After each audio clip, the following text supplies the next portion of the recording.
Hello guys, welcome back again to my channel. Here's a reaction here. So we want to watch this powerful speech from the president of Guyana, that is Mohamed Ali Ifan. So we want to watch this speech, and also don't forget to give this video a like, because if you like, it is going to be highly recommended to a lot of people outside there, and also you can give it a thumbs up. So without wasting much of the time, I'm your host. Here's a reaction. Watch this video until the end, and then I'm going to come with a lot of comments later. Madam President, Excellencies, if it is, we all agree on ending and preventing wars. If it is, we all agree that the Security Council requires reform. If it is, we all agree that the international financial system is unfair and unjust to the developing world.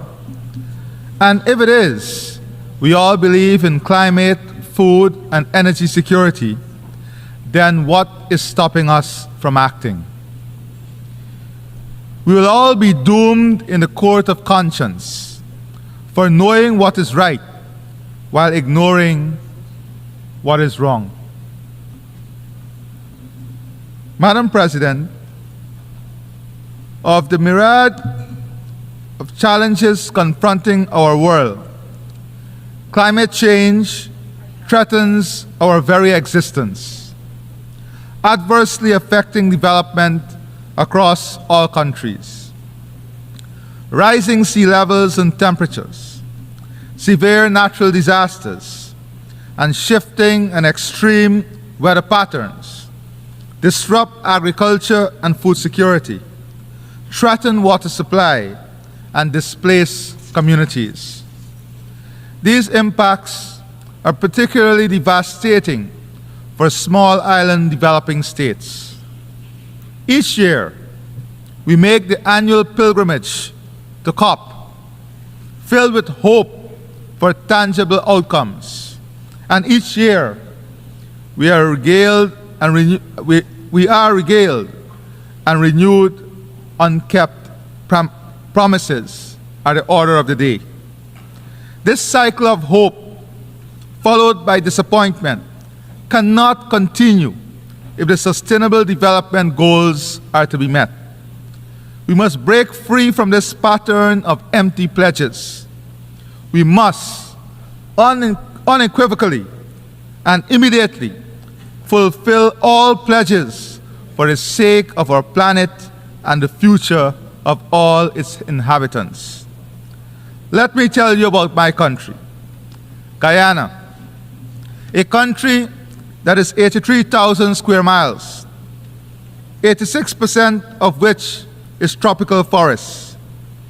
Guyana has the second highest percentage forest cover on Earth and one of the lowest deforestation rate.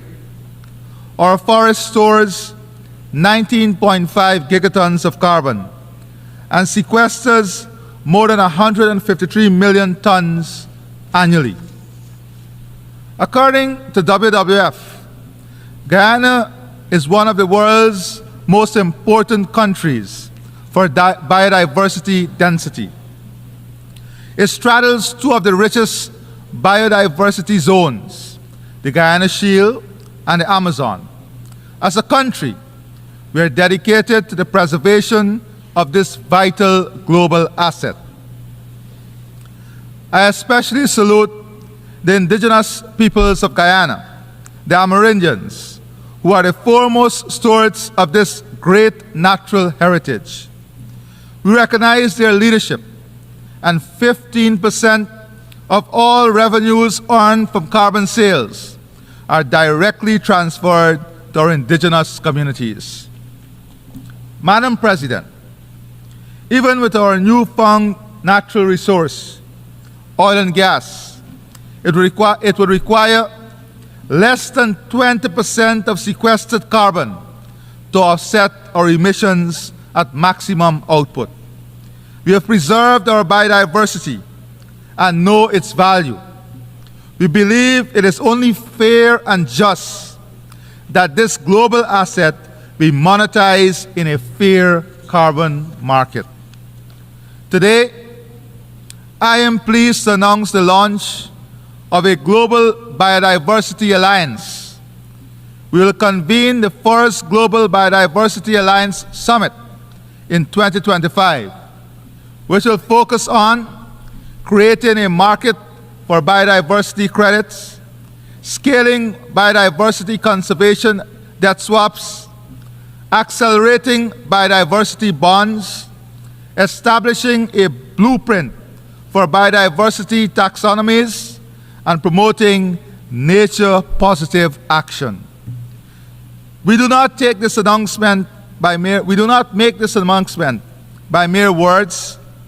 Guyana is also committed to doubling its protected areas by December 2025 and achieving the global biodiversity target of 30% by 2030.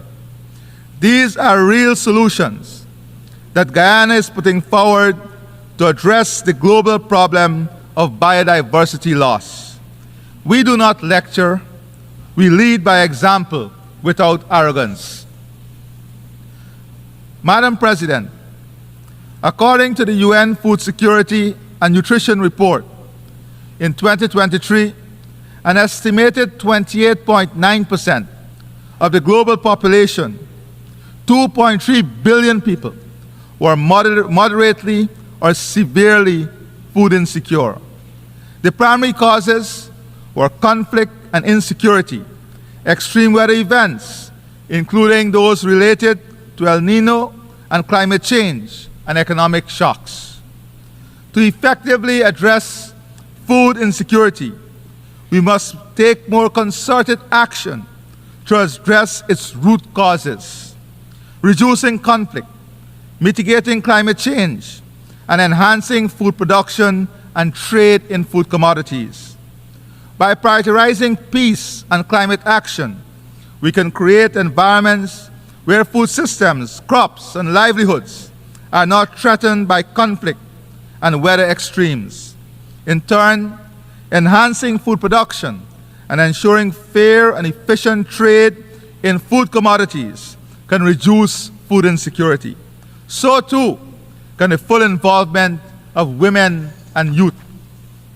In Guyana's National Agricultural Strategy and Policy, at least 35% of our agro-businesses will be owned by women and 60% by young people. While I've spoken of food insecurity, the global malnutrition rates are also alarming and must be addressed. Nutritious, safe, and sufficient food are crucial to a healthy population. Madam President, the United Nations must continue to be a beacon of hope amidst a turbulent global environment. The theme of this year's assembly, and I quote, "Leaving no one behind, acting together for the advancement of peace, sustainable development, and human dignity for present and future generations," end of quote, resonates with the vision set out in the United Nations Charter. This vision demands decisive action and enlightened multilateralism. Today, we find ourselves in a world where the quest for peace is met with a defiant echo of conflict, where the promise of sustainable development is eclipsed by the dangerous specter of climate change and food insecurity, and where the dignity of millions of people is trampled upon with impunity. In Ukraine, the sovereignty and territorial integrity of a nation are being violated. Yet, decisive action by the United Nations Security Council remains fettered by the veto. Justice demands that we defend the territorial integrity of all states, large, small, powerful, and weak. Equally concerning is the conflict in Sudan, which rages on with devastating consequences for the people of that country, including famine and mass displacement. This conflict will continue to undermine efforts to achieve lasting peace and sustainable development. This Assembly must also condemn the continued oppression and persecution by the Taliban of women and girls in Afghanistan, who face not just lack of access to education and restrictions on their movements, but now even their voices cannot be heard in public. Closer to my home, CARICOM has been actively supporting a Haitian-led process for the restoration of democracy, peace, and stability in Haiti. We welcome the deployment of the UN-authorized multinational security support mission led by Kenya as a crucial step towards stabilizing the security situation. We call on the international community to urgently scale up financing for the MSS and secure its renewed authorization so that the mission can succeed. We must also address the dire humanitarian situation where almost half of Haiti's population suffer from acute hunger, mass displacement, and women and girls are enduring brutal violence, including sexual violence. Guyana is leading CARICOM's effort in mobilizing humanitarian effort and support for Haiti. Excellencies, I'll be reaching out to you for your support. We must stay the course with our Haitian brothers and sisters in their quest for durable peace and sustainable development. The people of Haiti deserve nothing less. Madam President, peace, stability, and safety are no more imperiled than in Gaza. Guyana reiterates its strong condemnation of the October 7 attacks by Hamas on Israel. However, the collective punishment of an entire population, including the indiscriminate slaughter of civilians, most of whom are women and children, has long gone beyond the realm of self-defense. As the world watches on helplessly, Israel continues to flout its international obligations, including the orders of the ICJ and successive Security Council resolutions. Instead, the right of self-defense is being used as a weapon of mass extermination, stoking legitimate fears of genocide. No state, large or small, should feel comfortable and safe when such atrocities are allowed to continue with impunity. The war in Gaza must end now. We reiterate our demand for an immediate ceasefire and the release of all hostages and Palestinians illegally detained. Madam President, for more than 75 years, the Palestinian people have been denied their right of self-determination. We must advance the two-state solution as this remains the only viable option for a future where Palestinians and Israelis live in peace and security. Turning to our brothers and sisters in Cuba, their right to development continues to be stymied by the economic embargo. Guyana renews its call for revocation of the embargo and the removal of Cuba from the list of state sponsors of terrorism. Madam President, the United Nations has a special responsibility for the security of small states. Small states look to multilateralism and the rule of international law to protect them from foreign aggression. Guyana is a small state that has had to contend with aggression from the Bolivarian Republic of Venezuela for all 58 years of our nationhood. International law and its strict application have been our armor and our shield in our determination to protect ourselves from this aggression. We remind this August Assembly that the border between Guyana and Venezuela was fully, finally, and perfectly settled in an 1899 award by an international tribunal. Venezuela was fully represented in that tribunal, whose award it proclaimed in its own Congress and welcomed for more than 6 decades, before reopening the issue on the eve of Guyana's independence, claiming 2/3 of our territory.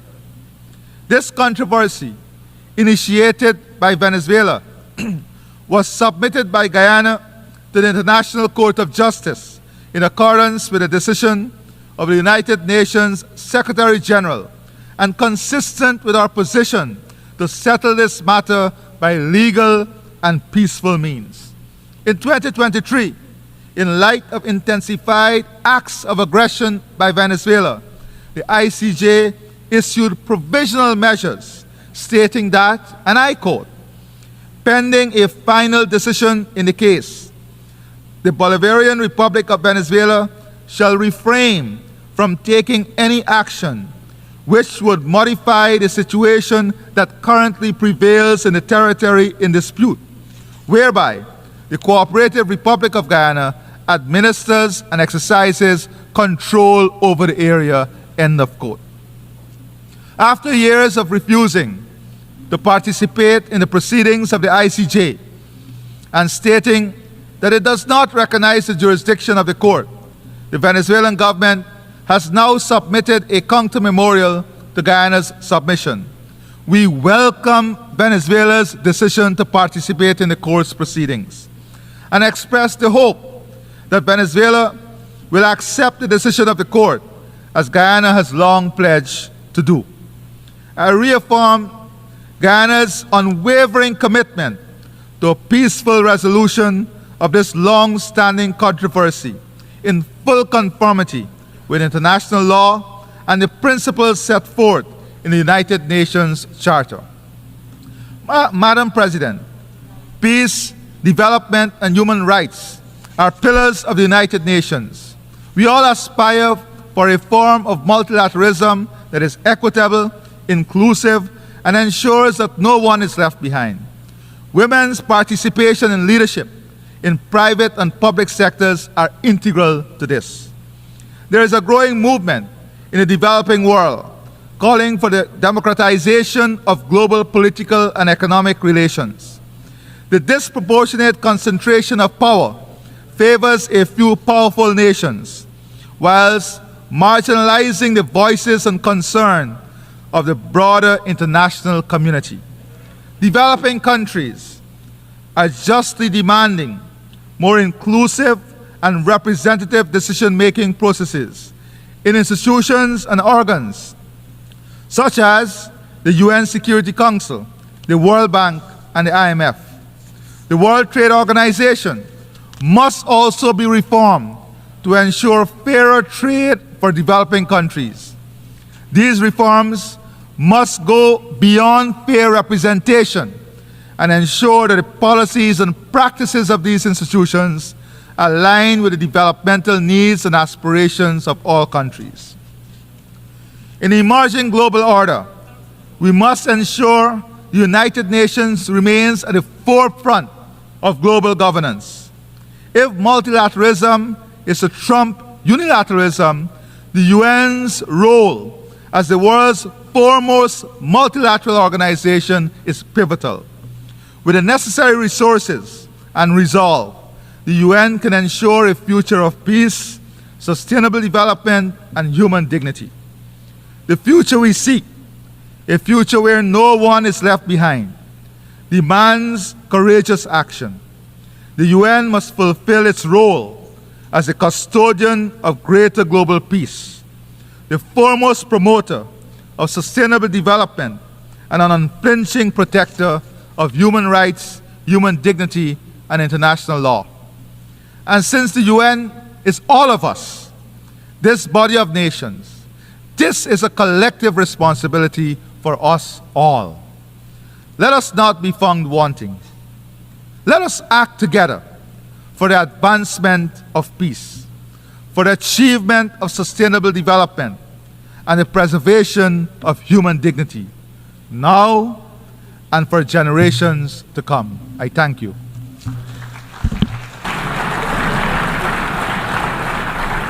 On behalf of the Assembly, I wish to thank the President of the Cooperative Republic of Guyana. That is a wake-up call from the president of Guyana, that is Mohammed Ali. Now, Mohammed Ali has given out a very powerful speech. He's communicating something to these people of the Caribbean and also back to Africa. The Guyana president, he's telling us that it is time for us to be independent. We should not be much thinking about receiving support from these developed nation or the superpower nations. It is time for us to start being independent and stop receiving this support from the those superpower nations. Also, back in Africa, you saw the way Trump decided to cut off the aid that he was giving us back to Africa. To be specific, let me talk about my country, Kenya.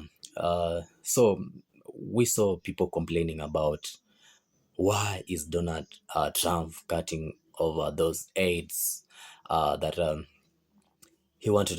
They have been there. We have been being provided the aid by this superpower nation. So people in my country were crying, but I saw the president talking or giving them the feedback.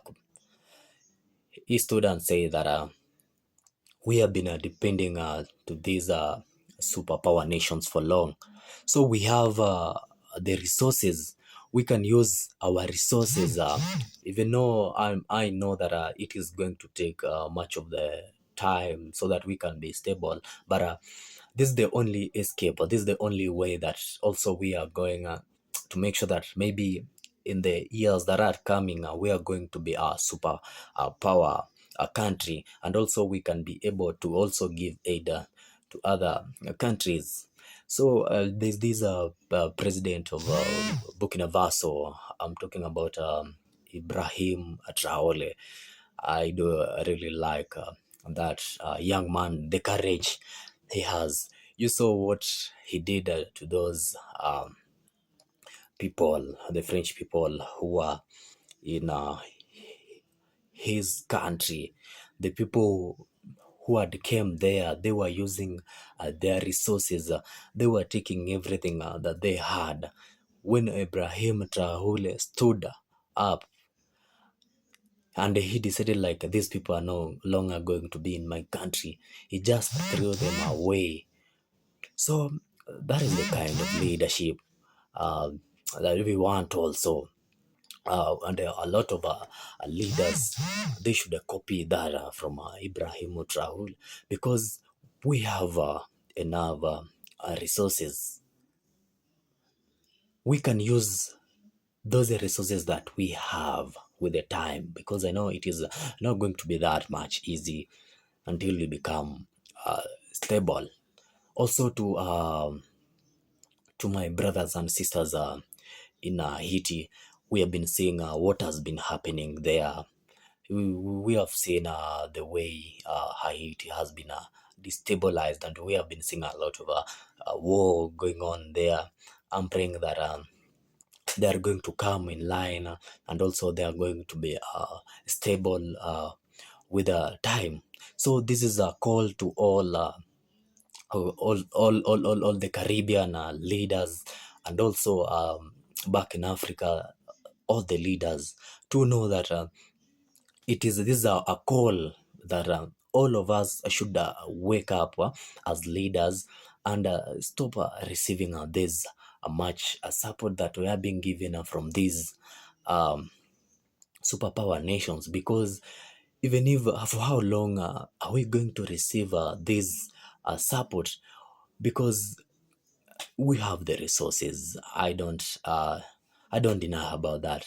So it is a time that we should plan and make our own goods. Also, you can see a lot of countries are receiving a lot of support from those developed nations. To talk about China, China is a very developed nation, and it is really supplying or giving aid to much of the countries in Africa.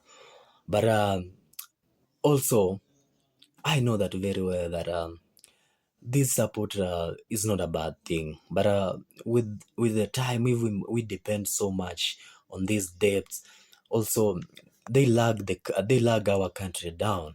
Because imagine if we have if we decide that today we are not going to ask this support from this developed nation, and then start having our own brand, make our own use our own reserve, make our own goods, that is going to be very okay. So please, it is a call to all leaders that they should wake up, and also we stop this thing of receiving help from those super nation countries.